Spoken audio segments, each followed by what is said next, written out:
Alright, so welcome to our new episode today. At,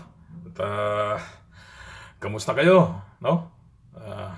Hindi pa rin tayo nadagdagan. No? Okay lang. 1,050 na subscribers. No, thank you very much sa mga nagtitiwala. Karoon na naman tayo ng konting oras. So, mayroon tayong pag-uusapan ngayon today. No?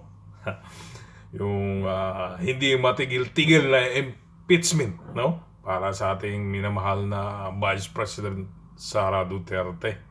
So, hindi, ulong-sulong hindi natin maintindihan kung ano ba talaga yan, no? So, that's all political, ano lang, activity sa atin, ganun talaga. Titirahin ka ng titirahin para pabagsakin. So, yun lang, no? Para sa akin, in my own opinion, mga ka-viewpoint, no? Ito nga, yung pag-usapan natin, yung bakit hindi na matigil-tigil na impeachment, sunod-sunod pa, ang dami, may complaint, 1, 2, 3, 4, and so on and so forth, no? So, yun. Ito lang masasabi ko. Pero bago yan, no? So mga hindi pa nag-subscribe at hindi pa nga manonood, no, pindot na, no? At malapit doon na tayo sa goal, no? Pag na-monetize ito, hopefully, maraming matutulungan ng mga bata, no? Lalo na sa magka-college, no? So I have already candidates, so naghihintay lang ako para mag-activate ng monetization ito. Ayos na. So balik tayo kay Vice President Sara. So ito nga, bakit talagang tinitira siya ngayon, no? Na para ma-impeach, dahil ngayon sa confidential funds, ayon nga kay Congressman Busita nga, di ba? Bakit siya lang? Marami namang dapat imbestigahan dyan, no? Hindi lang siya. Tutusin, bakit siya? Ito lang yun, no? Takot. Takot silang makapistong muli, no? Lalo na sa 2028 election, no? Kaya ngayon, hanggat maaari, they want to stop mga Duterte, no? Hanggat maaari, bagsakin na lang ngayon lahat, no? Full force sila.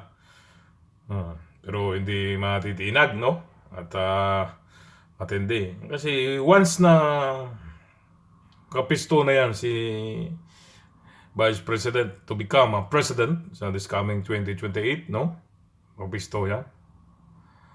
Yung sinasabing the Great Reset. Walis lahat yan. Yan, totoo yan mga kababayan, no? That's my captain's point of view, no? So, kahit sa inyo din, no? Kaya, walis lahat yan. Ubos. Yung mga pumirma, yung mga ano, kaya takot sila. Ubos yan lahat hanggat ngayon, pulpul sila ngayon, pabagsakin, sige lang, paninira, o kahit walang kwenta, no? No? Magrabe na yung ano natin. Sige, corruption anywhere, side by side, no? Kahit ano na lang, walang ginagawa na sa ano, puro na lang hearing, na ubos na walang katuturan. So, pag nakaupo yan si Sara, kaya takot na takot sila ngayon, no? Sa mga Duterte. Dahil once na makapisto yan, the Great Reset. Kumbaga, erase. Yun ang mga ka-viewpoint. Ganon lang kasimple yung ano dyan, ating paliwanag dyan. The Great Reset. Ubos, walis yan pag nakapisto. Totoo yan. Kita nyo naman yung performance naman yun, no? Sobra na, tama na, no? Grabe na. Wala ng pera. Magkano na ba ang bigas? No? Yan, walang kwentang programa sa gobyerno. So, puro ayuda, akap, no? Ginagawang tamad yung mga Pilipino. So, yun. Kaya natatakot sila. Sino pa ba mga ka-viewpoint, no? Sa tingin nyo, sino pa bang makagawa kagaya ng ginagawa ng ni Tatay Diggs, no? Mga Duterte?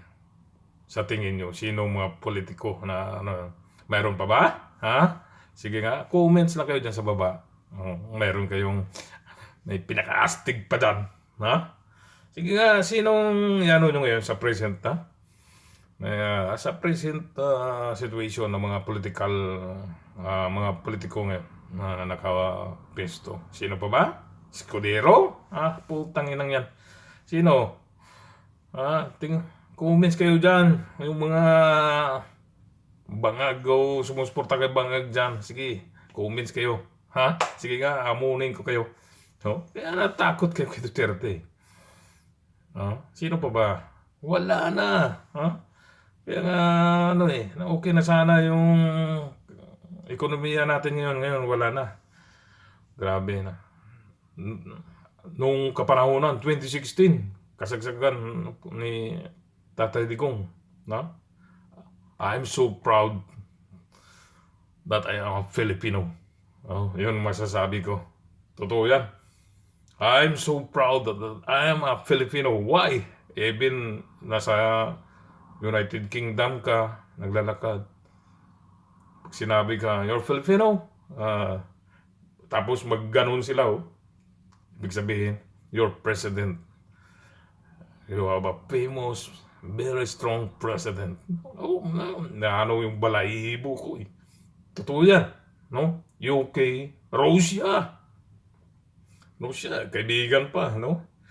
You have the best president now. Pag sinabing Philippines, nakaka-proud. Matindi talaga. But now, grabe kahit saan pumunta. Yung sa amin, no? As a seaman, no?